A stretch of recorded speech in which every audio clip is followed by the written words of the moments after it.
let's see another one here. In Habakkuk 3:9. Whoever finds it can read it for us, please. Whoever finds it first. Your bow was made bare, the rods of chastisement were sworn. You cleave the earth with rivers. Okay. Do we get anything out of that?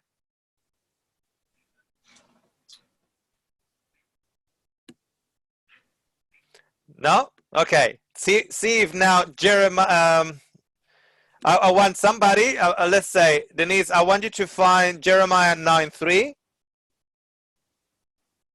And I want Paul or his wife that is next to Paul. Yeah. Can you? Yeah. All right. Can you read for us Psalm 48:57? So Psalm 78:57. Psalm 78:57. See if this one gives us a little bit more insight on that. So Denise, Jeremiah 9:3. And they bend their tongues like their bow for lies, but they are not valiant for the truth upon the earth, for they proceed from evil to evil, and they know not me, saith the Lord. That's a good one. Okay, I wanted you to notice that something here. The white horse has a bow, a rider has a bow, and he goes, conquering and to conquer. Conquering and to conquer. Now, can you read that again, Denise, please?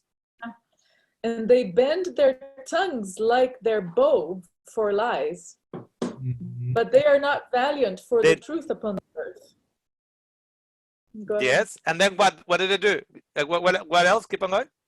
For they proceed from evil to evil, and they know not me, saith the Lord. Yeah, that's a good one. From evil to evil, from conquering and to conquer. Ah, good. From evil, to conquering and to conquer. And what is the bow? They bend the what? Is the lies. The tongues.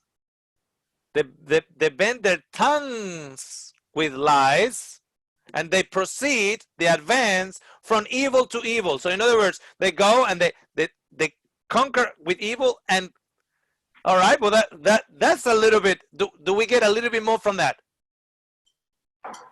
Yeah. I could have given you that one first, right? But the thing is, I wanted you to see, the process of trying to find in the scriptures. Psalm 78:57. Psalm 78:57. But turned back and acted unfaithfully like their fathers. They were turned aside like a deceitful bow. Oh, like a deceitful bow. And now Denise just read that they bend their tongues with lies, and they go conquering from evil and to evil. And in those two verses, Dean, you mentioned about the arrows. In those two verses, there's no arrows mentioned. Have you noticed? Yeah. Yeah, that's interesting. No, in Jeremiah, it specifies what their lies is about. It's about the knowledge of God, right? That's right. Do you think there's a parallel? Okay, so between Matthew, Mark, and Luke, it talks about similar things as in the curses of the seals. And then the first one is you will hear of wars and rumors of wars. So, okay, the rumors, in other words, there's wars that are being fought that can't be proven. And it's the illusion of peace. But in reality, wars are being fought, and great amount of deception is being put over the people with endless lies to lull people into this idea that we have the majority of the world is in peace right now, whereas in reality, there's a gigantic war being fought. Yeah. First of all, I would like to mention something. So you're basically on the contemporary setting. You're talking about the contemporary setting. I'm still talking on the progressive historical setting, in which now we're talking 1850, the 1900s, midst of the 1900s, the propagation of the gospel all around that emerged with the Bible Society, etc., etc., etc. Now, and I believe you're right, Dean, with that. But in that progression, What makes the bow, the deception of lies that goes from evil to evil, or from conquering to conquering, what makes it the deception, I believe, is the color of the horse. The color of the horse adds to the deception because it's a white horse. Jesus comes in a white horse. I think the color of the horse adds to the deception in the same way that a lamb-like dragon adds to the deception. So, and as Denise was saying in those verses in Jeremiah 9, it has to do what the deception is all about is in regards to the God's character. And what we look at what actually happened, and those revivalist camp meetings all throughout different denominations from Southern Baptist to Methodist, etc., on that era, is the wrath of God, but understood as God is coming here to cut your head off, but he's good. As long as you worship him, you should be all right.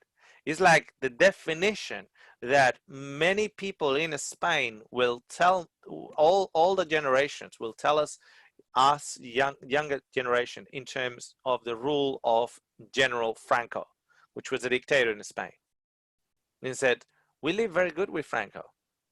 As long as you follow the rules, you live very good with Franco.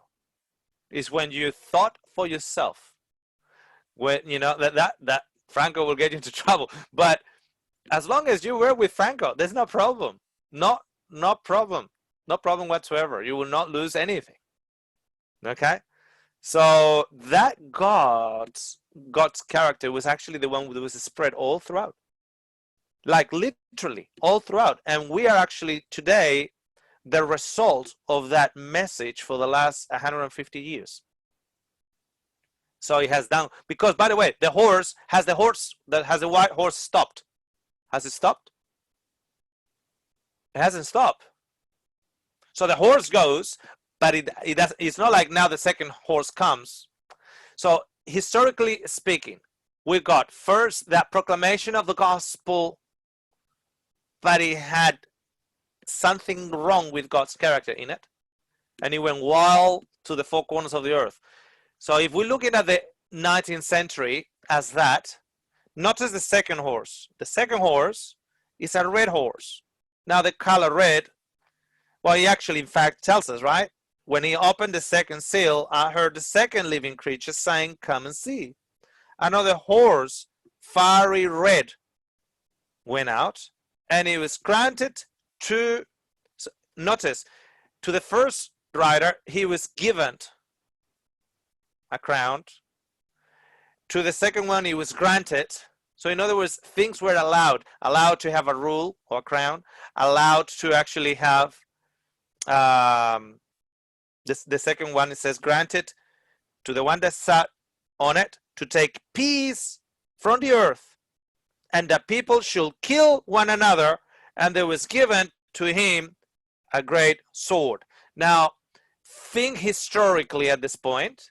If we're looking at Philadelphia opening the seals, we're talking about the time of late 1700s, midst of 1800s. Now we have the gospel message with a stain of God's character going throughout like crazy. And then he says that there's a red horse that has been given power to take peace from the earth, but not to kill people, but rather the people will kill each other. So the horse is not killing, it's rather people killing each other. Now think about it historically at this point. You have, now we're moving into the late 1800s or second part of the 1800s, beginning of the 1900s. What do we have? The First World War. The civil wars of independence from England, all the Spanish Empire wars of independence, all throughout South America, Philippines, Cuba, and things like that. The Civil War in America, First World War, Has that horse finished, by the way? Has it stopped? That horse is still going, isn't it? And like never before, the wars are actually of a bigger dimension, of a bigger killing power from the mid of 18th century forward.